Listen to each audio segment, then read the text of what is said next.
आज जो हमारा टॉपिक है वो है जी कॉन्स्टिट्यूशनल एवोल्यूशन, और साथ में हम की फीचर्स जो हैं वो देखेंगे 1956 के कॉन्स्टिट्यूशन के, 1962 के और 1973 के कॉन्स्टिट्यूशन के।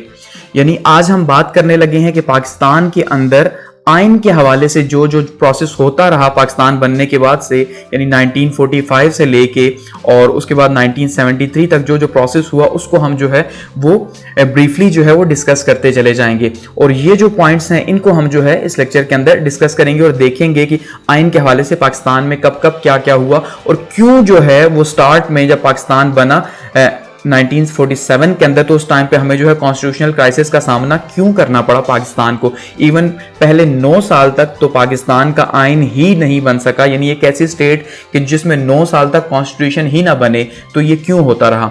तो चलिए जो है वो स्टार्ट करते हैं अपने टॉपिक को और देखते हैं कि कॉन्स्टिट्यूशन के हवाले से क्या क्या एफर्ट्स हुई।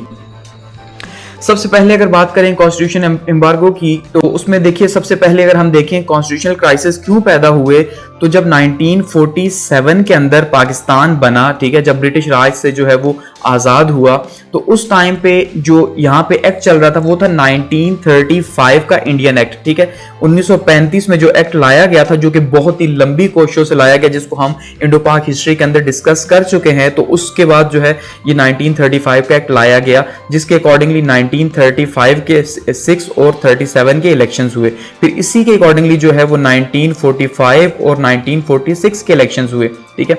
और फिर जो है जब पाकिस्तान और इंडिया को तकसीम किया गया, तो उस टाइम पे यही जो है वो इंडियन एक्ट जो है लागू किया गया। तो पाकिस्तान ने भी जो है वो आज़ादी के टाइम पे कॉन्स्टिट्यूशन तो था नहीं, इसी के अंदर जो है कुछ बेसिक चेंजेस किए इंडियन एक्ट 1935 के अंदर, और इसी को जो है पाकिस्तान ने अपना पहला आइन बनाया। लेकिन अब क्योंकि ये तो आर्जी तौर पे बना दिया गया, लेकिन ये चैलेंज तो अपनी जगह मौजूद था कि भाई स्टेट है तो स्टेट कैसे रन करेगी। अब क्या हम ताज बरतानिया के अंडर ही अपने कॉन्स्टिट्यूशन को चलाते रहेंगे गवर्नर जनरल सिस्टम के थ्रू, ठीक है, या फिर हम जो है वो अपने कॉन्स्टिट्यूशन की तरफ बढ़ेंगे तो वो कैसा होगा। अब ये एक बहुत बड़ा चैलेंज था राइट विंग के लिए और लेफ्ट विंग के लिए कि भाई एक कैसा कॉन्स्टिट्यूशन होना चाहिए। अब आपको यहां पे जरा समझना है कि राइट विंग और लेफ्ट विंग से क्या मुराद है। तो देखिए राइट विंग से मुराद जो है वो जो कंजर्वेटिव जो पॉलिटिकल पार्टीज हैं उसकी बात हो रही है, यानी कि इस्लामी जो जमातें हैं, ठीक है, जो कि इस्लाम के नाम के ऊपर बात करती हैं या पॉलिटिक्स करती हैं, सियासत करती हैं, एक तो वो। और लेफ्ट विंग वो पॉलिटिकल पार्टीज या वो पॉलिटिकल लोग जो कि लिबरल हैं या जो सोचते हैं कि आज़ादी जो है वो आज़ादी के ऊपर हर चीज़ बेस करती है और उसमें जो है इस्लाम का कोई अमल दखल नहीं, या दीन जो है वो हर एक का प्राइवेट इशू है। तो पाकिस्तान जब बना तो हम जानते हैं उस टाइम पे ये एक बहुत बड़ा इशू उस टाइम पे भी चल रहा था, जैसे कि लास्ट लेक्चर के अंदर भी बात की थी कि कायदे आज़म जो थे उनको भी आज तक की डिबेट हो रही है कि कायदे आज़म जो है कैसा कॉन्स्टिट्यूशन चाहते थे, क्या वो राइट विंग को सपोर्ट करते थे या लेफ्ट विंग को, क्या वो लिबरल थे या इस्लामिक थे। तो ये डिबेट तो आज तक खत्म नहीं हो सकी। तो सवाल ये है कि उस टाइम पे फिर क्या करना था, अब ये क्वेश्चन है। तो ऐसे में सामने दो पार्टीज आई, ठीक है, जिनके पास पावर मौजूद थी। एक राइट विंग था जिसमें दीनी जमातें शामिल थीं और उनका बहुत ज्यादा प्रेशर था कि भाई जो नया आइन बने वो नया आइन हर सूरत में जो है वो इस्लामी होना चाहिए, ठीक है, इस्लामी आइन। क्यों? क्योंकि ये जो मुल्क है कलमा के नाम के ऊपर बना, ला इलाहा इल्लल्लाह के नाम के ऊपर बना, और उनकी दलील अपनी जगह ठीक थी। और दूसरे जो लिबरल थे उनका ये मानना था, क्योंकि जो कायदे आज़म है उन्होंने अपनी 11 अगस्त की जो स्पीच है, ठीक है, जो 11 अगस्त को उन्होंने कराची के अंदर 1947 में स्पीच की असम्बली से, तो उसमें उन्होंने कहा कि भाई आप माइनॉरिटीज जो हैं फ्री हैं, उनको फंडामेंटल राइट्स हर एक के हैं। तो उनका भाई इसका मतलब कायदे आज़म जो है वो एक लिबरल लाइन बनाना चाहते हैं, जिसके अंदर यानी कि इस्लाम हर एक का प्राइवेट इशू है। तो यहाँ पे एक डिबेट स्टार्ट हो गई और यही सबसे बड़ा मसला बना, क्योंकि जो लेफ्ट विंग के लोग थे, ठीक है, या लिबरल लोग थे, ये पावर में थे, इनके पास पैसा था, ये सब कुछ थे, ये पाकिस्तान में उस टाइम पे यानी 80% जो है इनका रूल था। ऑब्वियसली क्योंकि एक लिबरल स्टेट बनी थी पाकिस्तान, बनी गो के इस्लाम के नाम के ऊपर थी और कलमा के स्लोगन के ऊपर बनी थी। अब दूसरी साइड पे जो राइट विंग था, ये बेचारा जो असेंबली इस तीस से तो बाहर था, लेकिन ये क्या था कि ये फिर बाहर जो है पब्लिक में इनकी बहुत बड़ी सपोर्ट थी और पब्लिक को उन्होंने बहुत उकसाया, खास करके मौलाना मौदूदी या जमात इस्लामी जो है इसने बहुत इंपॉर्टेंट रोल प्ले किया और जल से जुलूस की और लोगों को बताया कि जो नया कॉन्स्टिट्यूशन है वो हर सूरत में जो है वो इस्लामी होना चाहिए, क्योंकि मुल्क इस्लाम के नाम के ऊपर बना। तो उस साइड पर लिबरल अपना जोर लगा रहे थे क्योंकि उनके पास पावर थी। तो अब ऐसे में डिसीजन जो है वो किसको लेना था, वो लेना था प्राइम मिनिस्टर साहब को। तो प्राइम मिनिस्टर कौन थे? लियाकत अली खान जो हैं, ये इस टाइम पे प्राइम मिनिस्टर थे। तो लियाकत अली खान के लिए बहुत बड़ा चैलेंज था कि वो किसको सपोर्ट करते हैं। तो ऐसे में फिर क्या किया जी, लियाकत अली खान जो हैं उन्होंने जो है वो फिर अपना जो अपना बार था, ये जो अपना सपोर्ट थी वो रख दीजिए राइट हैंड वालों के हाथ में, यानी कि वो इस्लामी आइन बनाने के हक में थे। उन्होंने भी कहा कि भाई पाकिस्तान इस्लाम के नाम पे बना है तो इसलिए जो है वो इस्लामी आइन ही होना चाहिए। इस तरह से ये लिबरल जो हैं दब गए, लेकिन फिर भी ये पूरी कोशिश करते रहे कि किसी तरह से इनको भी सपोर्ट मिले। तो अब उस टाइम पे तो इंडियन एक्ट था और दूसरा साथ में ये राइट विंग और लेफ्ट विंग की जो है लड़ाई भी चलती रही। और लियाकत अली खान ने जब अपना फैसला दिया तो इसी दौरान उलमा के जो है वो 22 नुकात भी सामने आ चुके थे, जो कि अभी फिलहाल उसको भी इंप्लीमेंट करना मुश्किल था। तो ऐसे में फिर जो है वो ऑब्जेक्टिव रेजोल्यूशन जो है वो पास की गई असम्बली से, ठीक है। इसी दौरान ये जो कॉन्स्टिट्यूशन का प्रोसेस था ये चल रहा था, तो उनका भाई चलो ऐसा करते हैं, जब तक आइन नहीं बनता, अब क्योंकि जब तक आइन नहीं बनेगा तो मुल्क को कैसे चलाएंगे, क्या इंडियन एक्ट के थ्रू चलाएंगे जो तो है ही लिबरल, ठीक है। तो फिर ऐसे में क्या करते हैं कि करारदाद जो है वो पास करते हैं और ये करारदाद जो है ये मुल्क चलाएगी, या ये थोड़ा सा कोई रास्ता बता देगी हमें फ्यूचर कॉन्स्टिट्यूशन का, कि भाई जो मुस्तकबिल के आइन है वो किस तरह के होने चाहिए, ये करारदाद हमें बताएगी। तो इसलिए उन्होंने क्या किया जी, ऑब्जेक्टिव रेजोल्यूशन यानी कि करारदाद मकासद जो है कि भाई हमारे मकासद क्या हैं, ऑब्जेक्टिव्स क्या हैं कॉन्स्टिट्यूशन के या इस मुल्क के, तो उसके अकॉर्डिंग उसको पास किया गया 12 मार्च 1949 को। और जिसमें लियाकत अली खान साहब जो हैं इनका बहुत ही इंपॉर्टेंट जो है वो रोल रहा कि अगर उस टाइम पे ये राइट विंग को सपोर्ट ना करते तो ये ऑब्जेक्टिव रेजोल्यूशन पास करना बहुत ज्यादा मुश्किल था।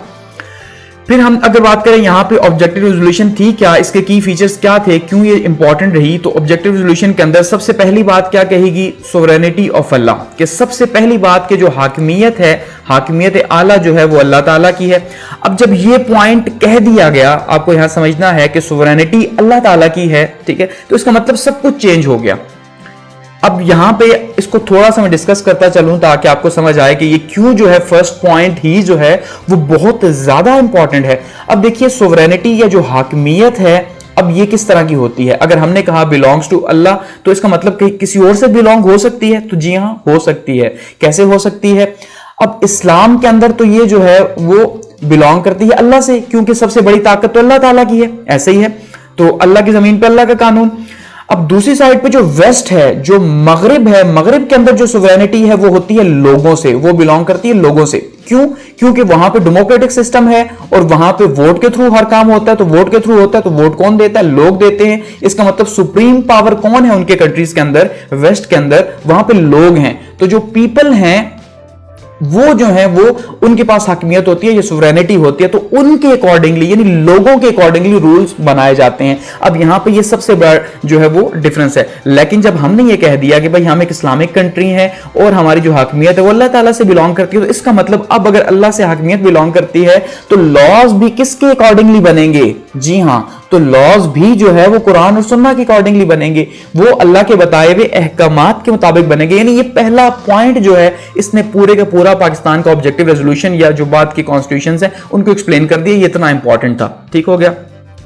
सेकंड कहा गया जी जो भी फिर उसके बाद जो है वो जितने भी लॉज बनेंगे वो कुरान और सुन्ना के अकॉर्डिंगली बनेंगे, उससे हटके नहीं बनेंगे, ठीक हो गया। अब क्योंकि सुवरेनिटी है तो ऑब्वियसली फिर लॉ किसका चलेगा, जिसकी हाकिमियत है उसी का लॉ चलेगा ऑब्वियसली। तो फिर किसका चलना था, फिर अल्लाह के कानून का यानी कुरान और सुन्ना के अकॉर्डिंगली। और जो मुल्क है ये फेडरल सिस्टम के तहत होगा, फेडरल यानी कि एक वफाक होगा, ठीक है जी। और वफाक जो है और सूबे जो हैं वो आजाद होंगे, उनके पास प्रोविंशियल ऑटोनॉमी होगी, सूबे आजाद होंगे, डेमोक्रेसी होगी, जमहूरियत होगी मुल्क के अंदर, फ्रीडम ऑफ स्पीच होगी, हर एक को तहरीर और तकरीर की आज़ादी होगी, इक्वालिटी होगी यानी कि माशरती या मुआशी बराबरी होगी। अब ये बराबरी भी बहुत ज़्यादा इंपॉर्टेंट थी क्योंकि मुश्तरका हिंदुस्तान के अंदर ये बराबरी नहीं थी, क्योंकि हम जानते हैं कि हिंदू जो हैं वो तो जात पात में तकसीम है, उनके तो चार खुद की जो है वो जातें हैं ऊपर नीचे, तो वो बराबर किसी सूरत नहीं। लेकिन इस्लाम क्या कहता है कि कोई काला गोरा नीला पीला कोई भी जो है वो जो सब बराबर है, किसी को किसी पे बर्तरी नहीं। अगर किसी को बर्तरी है तो वो तकवा पे है, ऐसे ही है चाहे वो किसी भी रंग और नस्ल का है। तो इसका मतलब वहां पे इक्वालिटी नहीं थी, हमने कहा यहां पे इक्वालिटी है। अच्छा, पीपल्स रिस्पॉन्सिबल गवर्नमेंट, ऐसी हुकूमत होगी जो लोगों को जवाब दे हो। जब डेमोक्रेटिक होगी तो ऑब्वियसली फिर वो रिपब्लिक भी होगी यानी लोगों के लिए भी होगी।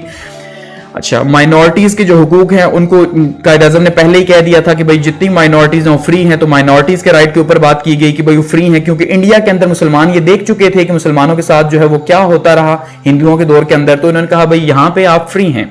फंडामेंटल राइट्स जो हैं, बेसिक फंडामेंटल राइट्स, हर शख्स जो पैदा होता है तो उसकी जो राइट्स हैं, जो पढ़ने का है, पैदा होने का है, या जो तालीम हासिल करने का है, सेहत का है, ठीक है, घर खरीदने का, जो वो सारे के सारे फंडामेंटल राइट्स होंगे, जुडिशरी जो है वो फ्री होगी हर तरह के पॉलिटिकल इन्फ्लुएंस से, ठीक हो गया। तो ये कुछ जो है वो की फीचर्स थे ऑब्जेक्टिव रेजोल्यूशन के, जिसने बता दिया कि भाई जो हमारा कॉन्स्टिट्यूशन हो किस तरह का होगा कि वो कुरान और सुन्ना के अकॉर्डिंगली होगा, उसकी सोवरेनिटी जो है वो होगी, उसमें क्या है जी, सबसे इंपॉर्टेंट माइनॉरिटीज फ्री होंगी। तो ये कुछ बेसिक यानी पॉइंट्स बता दिए कि आप कॉन्स्टिट्यूशन बनाओ भाई जिस तरह ही बनाते हो, लेकिन ये पॉइंट्स उसमें होने चाहिए, ठीक है। अब अगर हम बात करें करारदाद मकासद या ऑब्जेक्टिव रेजोल्यूशन की इंपॉर्टेंस की, तो देखिए इसकी इंपॉर्टेंस क्या है कि इसने एक तो हमें वे दिया कि भाई फ्यूचर के अंदर जो है कॉन्स्टिट्यूशन कैसा होगा, दूसरा इसको हर कॉन्स्टिट्यूशन के अंदर जो है वो प्रीएम्बल के तौर पे शामिल किया गया, यानी इफ्तिताहिया के तौर पे शामिल किया गया कि भाई जो है सबसे पहले आइन का इफ्तिताही जो है इससे होगा। 1973 कॉन्स्टिट्यूशन में इसको आइन का हिस्सा बना दिया गया, तो ये इसकी इंपॉर्टेंस थी। आगे बढ़ते हैं और बात करते हैं जी इसके बाद क्या हुआ। अब ऑब्जेक्टिव रेजोल्यूशन तो पास हो चुकी, ठीक है, ऑब्जेक्टिव रेजोल्यूशन 1949 में पास हुई। अब इसके बाद क्या आइन बनाना है, ऑब्वियसली बनाना है। अब बनाना है तो ये भी तय हो गया कैसा बनाना है, इस्लामी आइन बनाना है। क्यों बनाना है, क्योंकि हम ऑब्जेक्टिव रेजोल्यूशन के अंदर ऑलरेडी बात कर चुके हैं कि मुल्क जो है इस्लाम के नाम के ऊपर बना, तो इस्लामी आइन ही जो है वो बनेगा। तो अब इस्लामी आइन बनेगा तो उसके लिए फिर जो है वो अब हर्डल्स बहुत ज्यादा थी, क्योंकि 9 साल तक, पहले 9 साल तक जो है वो आइन नहीं बन सका। और क्यों नहीं बन सका, सिर्फ इसीलिए कि बात फिर वहीं पे है कि राइट विंग और लेफ्ट विंग जो है उसका झगड़ा आपस में था कि लेफ्ट विंग के पास पावर थी, राइट विंग के पास स्ट्रीट पावर थी, एक के पास जो है वो लॉ की पावर थी। तो इस वजह से फिर भी ये डिले होता रहा। और दूसरा सबसे इंपॉर्टेंट चीज, जो हमारे हुक्मरान थे उस टाइम के, वो हुक्मरान जो है वो सारे के सारे अपनी कुर्सी के चक्कर में थे कि भाई वो कॉन्स्टिट्यूशन बनाए जो उन्हें सपोर्ट करे। नई स्टेट थी तो हर एक अपनी हुक्मरानी के चक्कर में था। तो उसमें हर्डल्स क्या आई, सबसे पहली बात तो लियाकत अली खान जो है उनको 1951 के अंदर शहीद कर दिया गया। ऐसा ही है, लियाकत बाग के अंदर, रावलपिंडी के अंदर जो है वो जब शहीद हो गए, तो इसका मतलब वो जो जिन्होंने सबसे इंपॉर्टेंट काम किया था, एक तो ऑब्जेक्टिव रेजोल्यूशन पास करवाई थी 1949 के अंदर, ठीक है, और दूसरा जो है उन्हें बता दिया था जो लेफ्ट विंग वाले थे उन्हें कि भाई जो हमारा कॉन्स्टिट्यूशन है वो इस्लामी होगा। तो इसका मतलब वो अब खुद नहीं रहे। तो जब लियाकत अली खान नहीं रहे तो दो ही लोग थे। कायद आजम ने तो पहले कह दिया था कि मेरी जेब के अंदर खोटे सिक्के हैं, ठीक है, तो एक कायद आजम की पहले वफात, उसके बाद लियाकत अली खान की, तो फिर पीछे जितने बचे वो सारे के सारे खोटे सिक्के थे। ऐसा ही है, तो उन्होंने तो फिर अपनी पावर गेन करनी थी।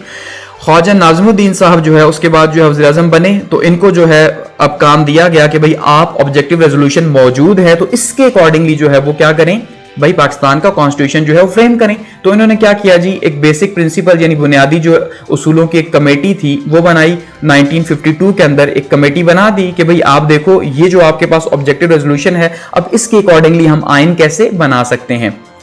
फिर क्या हुआ कि ख्वाजा नाज़मुद्दीन साहब को घर भेज दिया गया और नतीजे के तौर पे मोहम्मद अली बोगरा साहब जो है 1953 के अंदर आ गए। और मोहम्मद अली बोगरा जो है वो जब आए तो इन्होंने भी क्या किया जी, ये भी बहुत जो है इनकी नीयत तो खालिस थी, इन्होंने भी कोशिश की कि भाई एक कॉन्स्टिट्यूशन बनाया जाए। वही जो कमेटी थी उसी कमेटी को कहा कि भाई आप करें, जो है वो काम करें।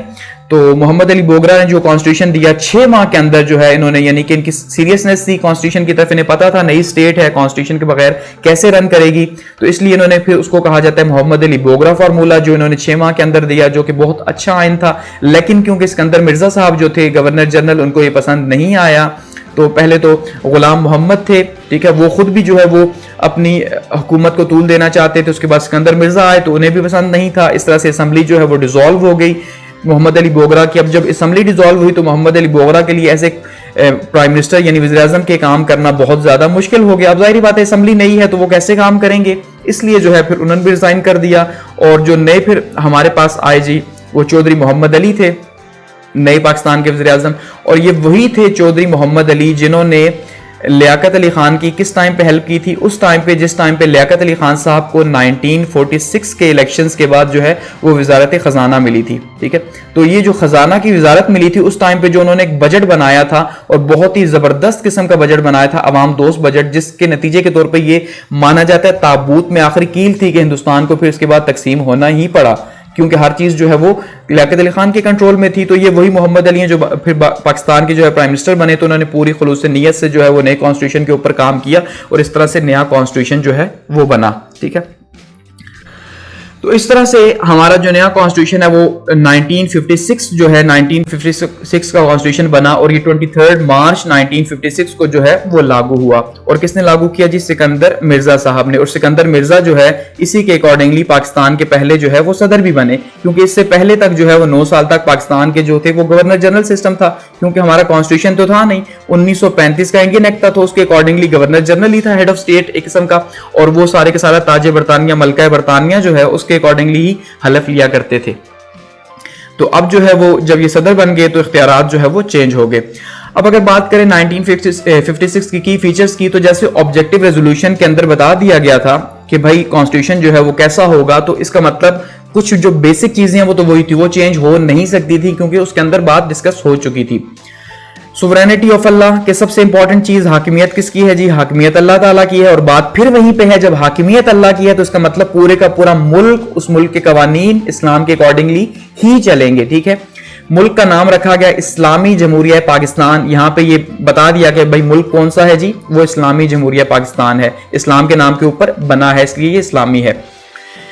हेड ऑफ स्टेट जो है मुसलमान होगा, वो नॉन मुस्लिम नहीं हो सकता। की फीचर्स के अंदर इस्लामिक प्रिंसिपल्स इसके अंदर शामिल किए गए। ठीक है, जितनी भी इस्लामिक प्रोविजंस थी, इस्लामिक वे ऑफ लाइफ को कहा गया प्रमोट करेंगे, यानी कि इस्लामी जो जिंदगी है मुल्क के अंदर उसको जो है प्रमोट किया जाएगा और आसानियां पैदा की जाएंगी।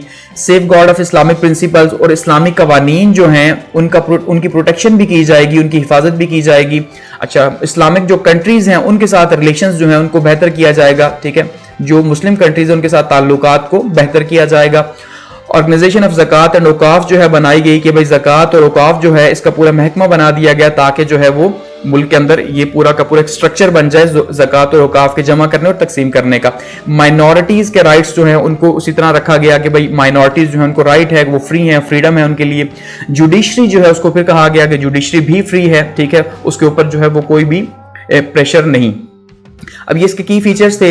अगर बात करें ड्रॉबैक्स की कि भाई ड्रॉबैक्स क्या आए इस कॉन्स्टिट्यूशन के, क्यों जो है इतनी जल्दी ये रुखसत हो गया, तो उसमें सबसे इंपॉर्टेंट देखिए चला कितना, तकरीबन कोई 2.5 साल जो है 2.5 ईयर्स तक तकरीबन ये चला। ठीक है, 2.5 साल ये कॉन्स्टिट्यूशन टोटल चल सका, पाकिस्तान का पहला आइन, क्योंकि उसके बाद मार्शल लॉ लग गया। जब मार्शल लॉ लगा 1958 के अंदर, और लगाया किसने? सिकंदर मिर्जा साहब ने। अब आप यहां पे जरा देखिए कि सिकंदर मिर्जा की ही मौजूदगी के अंदर जो है वो हमारा पहला कॉन्स्टिट्यूशन बन रहा है। अगर हम ये कहते अयूब खान साहब ने लगाया डायरेक्टली, तो फिर हम ये कह सकते थे कि भाई इसका मतलब गलती किसकी थी? अयूब खान साहब की या फौज की थी, तो हम फौज के ऊपर ब्लेम डालते हैं। लेकिन सिकंदर मिर्जा साहब ने जो है वो क्या किया जी? फर्स्ट जो है वो मार्शल लॉ लगवा दिया 7 अक्टूबर को। तो इसका मतलब ये है कि ये खुद ही नहीं चाहते थे, या कॉन्स्टिट्यूशन इन्हें खुद सूट नहीं करता था, इसी वजह से इन्होंने जो है वो मार्शल लॉ लगवाया। लेकिन उसके बाद क्या हुआ? 20 दिन के बाद इन्हें भी घर भेज दिया गया, और अयूब खान साहब फुल टाइम जो है वो 27 अक्टूबर से वो खुद पावर के अंदर आ गए। उसके बाद फिर एक नए आइन की तैयारी स्टार्ट कर दी गई, एक कमेटी बना दी गई, जिस कमेटी ने जो है वो फ्रेमवर्क दे दिया गया उसको कि भाई आप पाकिस्तान की हमने ग्रोथ करनी है। अयूब खान साहब ने कहा तो अब आप बताएं, हमें प्रपोजल्स दें कि हम कैसे आगे लेके चलें, और कॉन्स्टिट्यूशन भी बताएं कि कैसा होना चाहिए। 1960 के अंदर कमेटी बनाई गई। ये जो कमेटी बनाई गई 29 अप्रैल 1961 को जो है इस कमेटी ने अपनी रिपोर्ट पेश कर दी, और ये कमेटी 11 लोगों पर मुश्तमिल थी, 10 लोग और साथ में एक चीफ जस्टिस पाकिस्तान शहाबुद्दीन जो है उनको हेड बनाया गया। लेकिन ये जो कॉन्स्टिट्यूशन था ये कुछ सूट नहीं करता था कि मार्शल लॉ एडमिनिस्ट्रेटर को, इसलिए देखिए इसको फिर 1962 के अंदर जो इंप्लीमेंट किया गया। लेकिन इतना जो टाइम रहा उस टाइम के दौरान इसके अंदर जो चेंज करनी थी वो चेंजेस की गई, ताकि ये अयूब खान साहब को, ये एक मिलिट्री डिक्टेटर को सूट कर सके। और उसके बाद जो है फिर 1962 का जो कॉन्स्टिट्यूशन है उसको भी जो है वो लागू किया गया। अब अगर इसके की फीचर्स की बात करें, क्योंकि ये एक मार्शल लॉ एडमिनिस्ट्रेटर जो है वो लेके आया था, ऐसा ही है, मार्शल लॉ अयूब खान साहब लेके आए थे। तो जब अयूब खान साहब लेके आए हैं तो इसका मतलब ये है कि अयूब खान साहब एक ऐसा कॉन्स्टिट्यूशन क्यों लाएंगे जो उनको सपोर्ट ना करे, जबकि हम ये कह चुके हैं कि जो मुल्क है वो डेमोक्रेटिक होगा। ठीक है, तो जब डेमोक्रेटिक मुल्क है और उसको रन करने वाला मिलिट्री मार्शल लॉ है का बंदा है, तो फिर आप ऑब्वियसली फिर वो कंप्लीटली जो है डेमोक्रेटिक नहीं हो सकता। दूसरा, अयूब खान साहब तो ये मानते थे कि जो अवाम है वो अभी इतनी चालाक अक्लमंद सयानी हुई नहीं कि वो अपने जो नुमाइंदे हैं वो चुन सके। ठीक है, तो ये सरेआम ये कहा करते थे, इसलिए कहते थे कि भाई सिलेक्टिव डेमोक्रेसी जो है वो इनको पसंद थी, कि भाई जो इनकी मर्जी से जो चले। ठीक है, तो उसमें क्या हुआ जी? सबसे पहले प्रेसिडेंशियल कॉन्स्टिट्यूशन था, क्योंकि ये सदारती जो है वो आइन था। सदारती आइन क्यों था? क्योंकि ये खुद प्रेसिडेंट थे अयूब खान साहब, तो ऑब्वियसली सदारती ही होना था।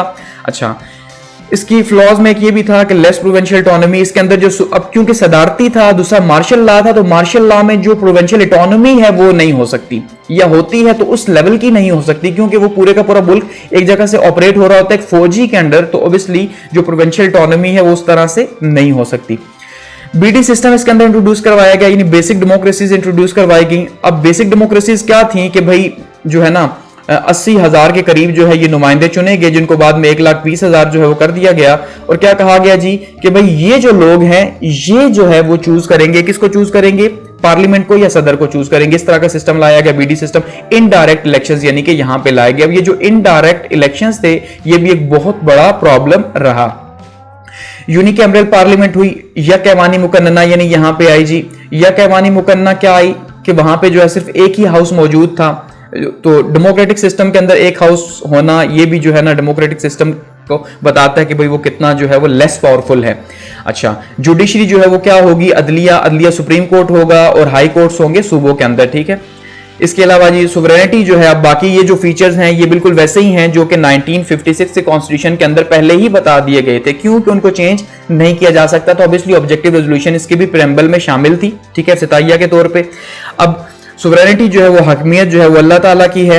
इसके अलावा इस्लामिक लॉज उसी तरह से कहा गया बनाएंगे, उनको प्रोटेक्ट करेंगे। इस्लामी नजरियाती कौंसिल जो है वो बनाई गई। अच्छा, कंट्री का नाम जो है वो पहले रिपब्लिक ऑफ पाकिस्तान रखा गया, लेकिन जब अवाम का प्रेशर आया तो उसके बाद फिर दोबारा से इस्लामी साथ में अमेंडमेंट करके लगा दिया गया, तो मुल्क का नाम 1962 के अकॉर्डिंगली इस्लामी जमहूरी पाकिस्तान हो गया जी, इस्लामी जमहूरिया पाकिस्तान।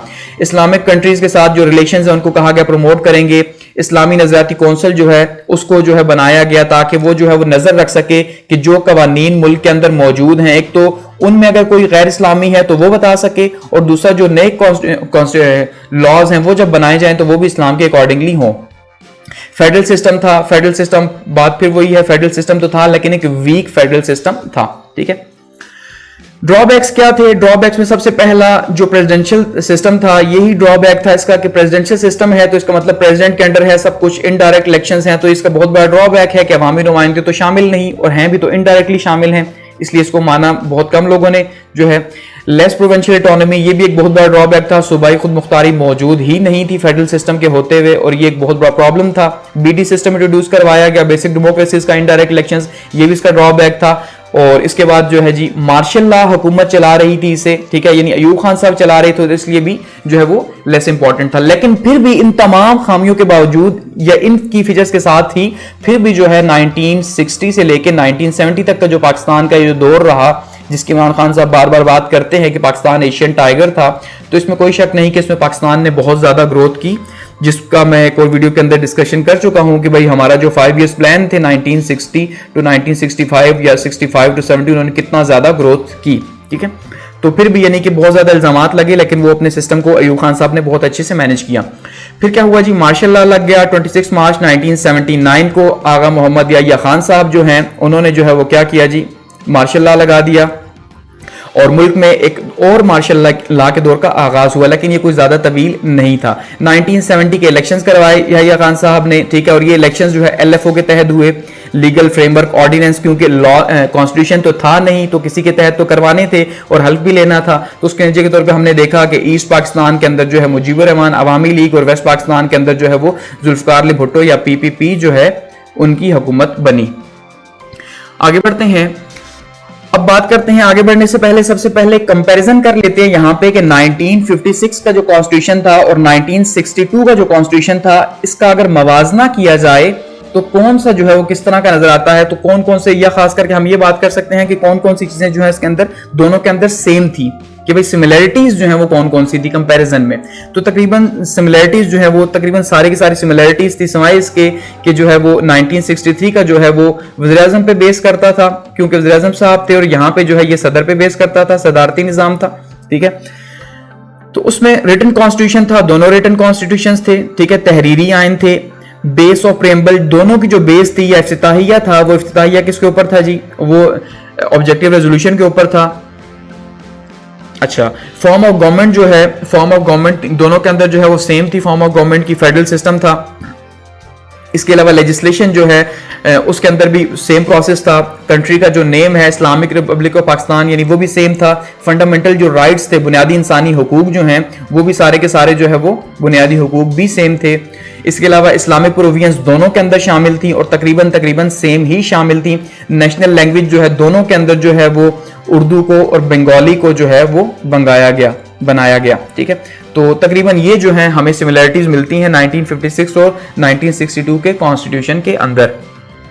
आगे बढ़ते हैं। 73 का कॉन्स्टिट्यूशन जो 14 अगस्त 1973 को जो है वो लागू हुआ और अभी तक जो है यानी कि 2020 आज 2020 हो चुकी है और अल्हम्दुलिल्लाह यही कॉन्स्टिट्यूशन जो है वो चल रहा है। और इसको जुल्फिकार भुट्टो साहब जो है इनका एक बहुत बड़ा कारनामा माना जाता है कि भुट्टो साहब ने जो है एक बहुत बड़ा कारनामा किया कि उन्होंने 1973 का आइन जो आवाम को दिया, जिसके ऊपर पीपल्स पार्टी आज भी जो है वो पॉलिटिक्स कर रही है और कहती है कि भुट्टो साहब जिंदा हैं। ठीक है, तो खैर देखते हैं 1973 के आइन के लिए। सबसे पहले तो देखिए 1973 के आइन से पहले 1971 का इंसिडेंट भी हुआ कि जो ईस्ट पाकिस्तान है, ईस्ट पाकिस्तान हमसे जुदा हो गया, वॉर हुई, उसके नतीजे के तौर पे अब हमारे 93,000 के करीब जो है वो कैदी भी उनके पास मौजूद थे और एक बहुत ज्यादा प्रेशर था।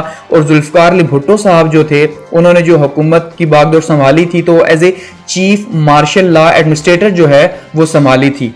ठीक है, तो ये पहले civilian chief martial law administrator थे जुल्फिकार अली भुट्टो साहब, क्योंकि इसके अलावा सिविलियन मार्शल लॉ एडमिनिस्ट्रेटर कोई भी नहीं रहा। तो क्योंकि कॉन्स्टिट्यूशन नहीं था, एलएफओ के तहत इलेक्शंस हुए थे तो उसी के तहत अब आगे जो है वो देना था, तो इसका मतलब इनको क्या बनाया गया जी, चीफ मार्शल लॉ एडमिनिस्ट्रेटर। तो नेचुरली जो है इनकी प्रायोरिटीज जो थी वो आइन ही था कि सबसे पहले आइन बनाना है ताकि जो है वो ओरिजिनल पावर्स वापस आ सकें। लेकिन जुल्फिकार अली भुट्टो साहब ने चीफ मार्शल लॉ एडमिनिस्ट्रेटर के ओहदे से भरपूर किस्म का फायदा उठाया, नेचर ने भरपूर सपोर्ट किया। देखिए एक तो ये सोशलिज्म की सोच रखते थे, ठीक है जी, और ऊपर से जब ये चीफ मार्शल एडमिनिस्ट्रेटर बने तो इनके पास जो एब्सोल्यूट अथॉरिटी 100% अथॉरिटी आई। जैसे आज इमरान खान साहब कुछ करना चाहते हैं तो अपोजिशन जो है वो FATF का आपने देखा बिल भी पास नहीं होने दिया, कितना मुश्किल से हुआ। तो अब इनके पास एब्सोल्यूट अथॉरिटी थी, उन्होंने काफी ज्यादा चेंज किया। ठीक है, तो बहुत ज्यादा जो है खास करके ये क्या लेके आए जी, ये पूरे का पूरा जो है गवर्नमेंट के रिफॉर्म्स लेके आए और वो रिफॉर्म्स का एजेंडा उसके ऊपर भी मैं अलग वीडियो के अंदर बात कर चुका हूं, आप प्लेलिस्ट में जाके वहां पे देख सकते हैं। तो खैर इन्होंने फिर क्या किया जी, 25 रुकनी एक कमेटी बना दी। उस कमेटी में हर तरह के लोग शामिल किए, उलमा वगैरह शामिल किए गए ताकि जो है एक ऐसा कॉन्स्टिट्यूशन बनाया जा सके कि बाद में किसी को उसके ऊपर गिला ना हो कि भाई ये कॉन्स्टिट्यूशन भी चेंज करो। ठीक है, तो उसके की फीचर्स क्या थे, उसमें सबसे पहली बात ये पार्लियामेंट्री जो है वो आइन था, पार्लियामेंट थी इसमें। और पार्लियामेंट कौन सी थी, बाइकैमरल लेजिस्लेशन थी। बाइकैमरल यानी 2 ऐवानी जो है वो मुकन्नना थी, 2 ऐवानों पर थी। अब 2 ऐवानों, एक जो है वो अपर हाउस है, अपर हाउस यानी कि सेनेट, ठीक है, और दूसरा लोअर हाउस है यानी कि कौमी असम्बली। एक ऐवान बाला और दूसरा ऐवान ज़ीरी। ठीक हो गया। प्रेसिडेंट और पीएम जो है, प्राइम मिनिस्टर, प्रेसिडेंट जो है वो हेड ऑफ द स्टेट होगा और प्राइम मिनिस्टर साहब जो है वो हेड ऑफ द गवर्नमेंट होगी। ठीक है, यानी कि मुल्क का जो सरबराह है वो सदर साहब होंगे और जो हुकूमत का सरबराह है वो वज़ीर आज़म साहब होंगे इस आइन के अकॉर्डिंगली। और सारे की सारी ये पावर है हुकूमत की वो वज़ीर आज़म के पास होगी। अच्छा, डेमोक्रेटिक कॉन्स्टिट्यूशन था यानी जमहूरी आइन था, रिटन कॉन्स्टिट्यूशन था, तहरीरी तौर पर मौजूद था, फेडरल सिस्टम था और इसके अंदर रियल फेडरल सिस्टम को लाने की कोशिश की गई कि एक ऐसा फेडरल सिस्टम जिसके अंदर एक वफाक हो और उसके नीचे सूबे हो लेकिन सूबों को आज़ादी हो यानी प्रोविंशियल इकोनॉमी हो। आपने देखा जैसे 18वीं तरमीम के ऊपर बहुत ज्यादा डिस्कशन की जाती है कि 18वीं तरमीम जो है ये की गई जिसके अकॉर्डिंगली जो है उस सूबों को कंप्लीट जो है वो इकोनॉमी दी गई। ठीक है, तो उसके बाद जी स्टेट रिलीजन जो है वो इस्लाम होगा यानी कि मुल्क का जो सरकारी मजहब है वो इस्लाम होगा। नेम ऑफ द कंट्री वही है, इस्लामी जमहूरी पाकिस्तान जो है मुल्क का नाम होगा। इस्लामिक वे ऑफ लाइफ जो है, इस्लामी जो जिंदगी है उसको प्रमोट किया जाएगा इस्लाम के अकॉर्डिंगली। ठीक है, पीएम एंड प्रेसिडेंट जो है वो दोनों के दोनों जो है वो मुसलमान होंगे, ये भी साथ में शर्त रखी गई। इस्लामिक वैल्यूज जो हैं, ठीक है, इस्लामी इकदार जिनको हम कहते हैं, इस्लामी जो इकदार हैं उनको भी प्रमोट किया जाएगा, उन वैल्यूज को। काउंसिल ऑफ इस्लामिक आइडियोलॉजी और इस्लामी काउंसिल, इस्लामी नज़ाती काउंसिल जो है ये बनाई गई और ताकि जो है ये पहले भी मौजूद थी। ठीक है, उसका नाम जो है वो चेंज हुआ कि भाई ये जो है बताएगी हमें जो हमारे लॉज हैं, जो एग्जिस्टिंग लॉज हैं या जो न्यू लॉज जो बनेंगे वो सारे के सारे जो है वो न्यू लॉज भी अकॉर्डिंग टू इस्लाम हों। अच्छा, अमेंडमेंट का प्रोसेस है 2/3 मेजोरिटी के साथ जो है वो आप अमेंडमेंट कर सकते हैं, उससे पहले नहीं। यानी एक रिट किस्म का कॉन्स्टिट्यूशन था, क्योंकि अगर रिट किस्म का कॉन्स्टिट्यूशन ना होता तो जैसे पहले बहुत ज्यादा चेंजेस हुई हैं इसके अंदर भी होती। अब देखें अभी भी जो है इतने सख्त किस्म का कॉन्स्टिट्यूशन है फिर भी 25 अमेंडमेंट्स इसके अंदर हो चुकी हैं। ठीक है, 25, जिसको हम एक अलग वीडियो के अंदर 1 by 1 डिस्कस करेंगे सारी की सारी जो है वो अमेंडमेंट्स को। तो फिर भी जो है 25 हुई, लेकिन फिर भी जो है इसको चेंज नहीं किया जा सका क्योंकि इसकी एक शिक जो है वो डाल दी गई, एक क्लॉज डाल दी गई आर्टिकल 6 जो जिसका बहुत ज्यादा चर्चा रहा पिछले कुछ सालों में जनरल मुशर्रफ साहब की वजह से, कि भाई क्या कहा गया कि भाई आर्टिकल 6 के तहत जो बंदा भी अब आइन तोड़ेगा, कॉन्स्टिट्यूशन को तोड़ेगा, कोई भी मार्शल लॉ एडमिनिस्ट्रेटर ही तोड़ते हैं ऑब्वियसली, और तो कोई नहीं तोड़ता, तो अगर आप अब आइन तोड़ेंगे कोई भी मार्शल लॉ एडमिनिस्ट्रेटर तो वो गद्दार होगा। ठीक है जी, गद्दार होगा, आइन तोड़ा तो अब गद्दार हैं, तो आर्टिकल 6 ये कहता है कि गद्दार की सजा जो है वो मौत है, फांसी है, उसको भाई सीधी सी बात है फांसी दी जाए। ठीक है, क्या कहा आर्टिकल 6 ने कि अब आइन तोड़ोगे तो अब गद्दार हो और गद्दार की सजा फांसी है, तो इसलिए इसको काफी टफ कर दिया गया। और आपने देखा कि जो नून लीग है उसने जनरल मुशर्रफ के ऊपर जो है वो केस बनाए रखा इतने टाइम तक, उनके ऊपर जो वर्डिक्ट आया वो भी बहुत सख्त किस्म का था कि मुशर्रफ साहब को जो है वो चौक के अंदर जो है वो लटका दिया जाए, चाहे जिंदा हो या मुर्दा हो, या मतलब इस तरह की बातें की गई उसके अंदर। तो पर्पज यही था कि भाई अब अगर कोई आइन तोड़ेगा तो ये वो पाकिस्तान नहीं कि जो जहां पे कोई नहीं पूछेगा, बल्कि कॉन्स्टिट्यूशन के अकॉर्डिंगली उसके ऊपर कुछ ना कुछ होगा। तो होप्स ऑफ डेमोक्रेसी ही चले। ठीक है, तो हर एक की अपनी राय है, कुछ लोग डेमोक्रेसी को बेहतर समझते हैं और कुछ जो है वो डिक्टेटरशिप को बेहतर समझते हैं। तो अब ये हर एक की अपनी राय है और अपनी राय जो है वो हर कोई रख सकता है। ठीक है, तो यहाँ पे हम इस टॉपिक को जो है वो एंड करते हैं। तो ये हमारा कॉन्स्टिट्यूशनल एक एवोल्यूशन था और की फीचर्स थे हमारे तीनों कॉन्स्टिट्यूशंस के, तो यहाँ पे इसको एंड करते हैं।